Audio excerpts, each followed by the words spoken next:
कांग्रेस ने अपनी second list जारी कर दी है और ज़्यादातर सभी जो प्रत्याशी थे, जो पुराने प्रत्याशी थे, उसी के साथ इस बार कांग्रेस ने मैदान में उतरने की तैयारी की है।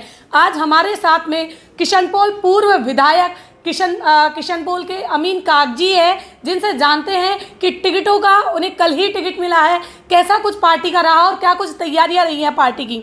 नमस्कार अमीन जी। और अमीन जी, कल ही आपको जो टिकट डिक्लेयर हुआ है, सबसे पहले तो आपको बधाई। तो कैसा क्या किशनपोल का आपका विकास का रहा है, जिन मुद्दों को लेकर आप उतरेंगे इस बार चुनाव में?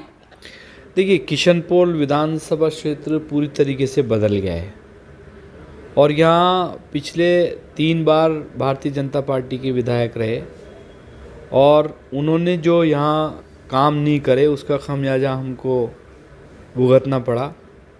एक बार 2013 में भी मैं इलेक्शन लड़ा था। 3 बार वो विधायक रहे, उन्होंने कोई काम नहीं करे और 5 साल में हमने 2 साल कोरोना में लोगों की खिदमत करी, सेवा करी। सारी चीज़ें छोड़कर लोगों का जीवन बचाने का एक चैलेंज हमारे सामने था। मुख्यमंत्री जी का कुशल प्रबंधन, हमारे को उनके आदेश, उनके निर्देश, सरकारी सहायता हमने घर घर तक पहुंचाई। उसके बाद ऐसे काम जो सालों से यहाँ ड्यू पड़े थे, चाहे सैटेलाइट हॉस्पिटल ले लो, चाहे लड़कियों के लिए कॉलेज ले लो, दरबार स्कूल ले लो, बहुत सारे मंदिरों का जीर्णोद्धार है, बहुत सारी डिस्पेंसरीज नई बनाई, पीएससी सीएससी हॉस्पिटल नए बनाए, स्कूल्स को रिकंडीशन किया, बरामदों को रिकंडीशन किया, सड़कें नई बनाई, इस पर हमने छेड़ा। आज भी 65 करोड़ की सड़कें बनना बाकी हैं, 270 करोड़ का सीवरेज का काम बाकी, 450 करोड़ रुपए के वर्क ऑर्डर जारी हुए हैं। तो लोगों को पता है किसने काम किया है। 15 साल वर्सेस 5 साल लोगों को दिख रहा है। जी, इस बार कांग्रेस ने ज़्यादातर अपनी जो अभी तक 2 लिस्ट जारी हुई है, जिसमें अभी तक बैलेंस करके लिस्ट जारी करी है कि पुराने किसी का भी ऐसा नहीं कोई विरोध का स्वर उठा हो, पुरानी टीम के साथ ही इस बार गहलोत जी चुनाव में उतरने के मूड में है। तो आपको क्या लगता है कितना कुछ ये सक्सेस रहेगा? ये 100% सक्सेस रहेगा। मुख्यमंत्री जी का सपना है और मुख्यमंत्री जी उसको लेके चल रहे हैं कि हमें जो यहाँ की परंपरा है, एक बार बीजेपी एक बार कांग्रेस, उस चीज़ को ख़त्म करना है। अब के ये चीज़ बदलेगी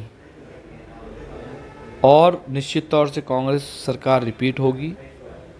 किशनपोल विधानसभा क्षेत्र में भी हम दूसरी बार प्रचंड बहुमत से जीतेंगे। मुझे तीसरी बार पार्टी ने मौका दिया है। मैं अपने आप को बहुत गौरवान्वित महसूस करता हूँ।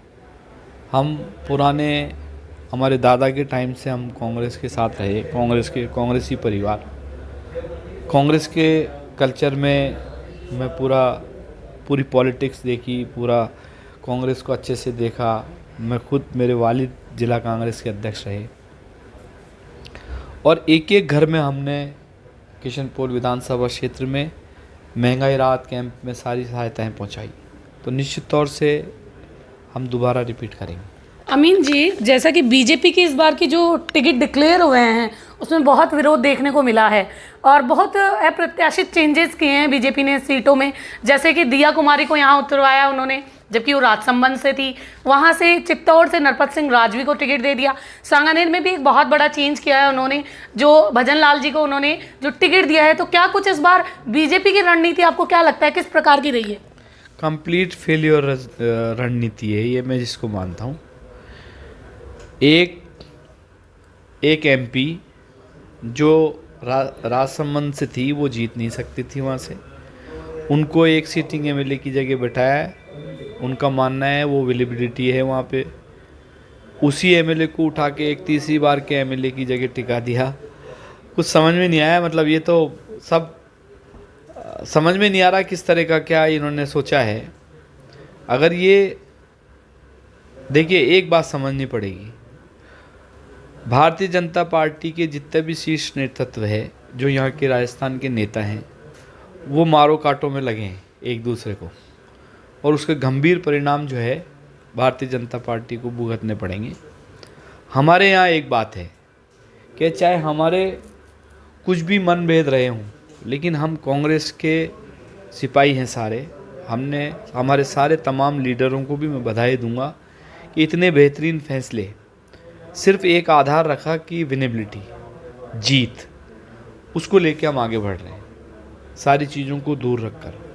जी अमीन जी, एक अंतिम सवाल, जैसा कि आपने कहा कि कांग्रेस ने इस बार ज़्यादातर प्रत्याशी पुराने ही रिपीट किए हैं, लेकिन इस प्रकार जनता का कहना है कि यदि पुराने लोगों को ही रखा जाएगा तो नयों को मौका कब मिलेगा? जो कार्यकर्ता इंतज़ार में हैं, बहुत साल से पार्टी की सेवा कर रहे हैं, अगर उन्हें नहीं मौका मिलेगा तो कैसे काम चलेगा आगे? देखिए, बात मौके की नहीं है, बात विनेबिलिटी की है कि विनेबिलिटी एक मुख्य आधार रहा। इस सर्वे में अच्छे सर्वे पॉजिटिव थे, वेरियस लेवल पे सर्वे हुए, एआईसीसी ने कराए, कई पैरामीटर्स पे सर्वे हुए। तो जो सर्वे के आधार पे जिनकी विनेबिलिटी थी उनको टिकट दिए, और परिवार है टिकट मांगने का, ये कांग्रेस में ही कल्चर है कि एक छोटा जो हमारा ग्राउंड लेवल का कार्यकर्ता है वो भी टिकट मांगता है तो उसकी भी सुनवाई होती है। 4 ऑब्जर्वर आए, स्क्रीनिंग कमेटी आई, AICC incharge, AICC general secretary incharge, secretary incharge, बहुत सारे लोगों ने अपनी अपनी ओपिनियन रख के फाइनल किया। तो विरोध तो हो ही नहीं सकता, सबको सुना गया, सबसे विचार विमर्श करने के बाद टिकट फाइनल हुआ। ये थे हमारे साथ में अमीन कागजी, था समाचार, जयपुर।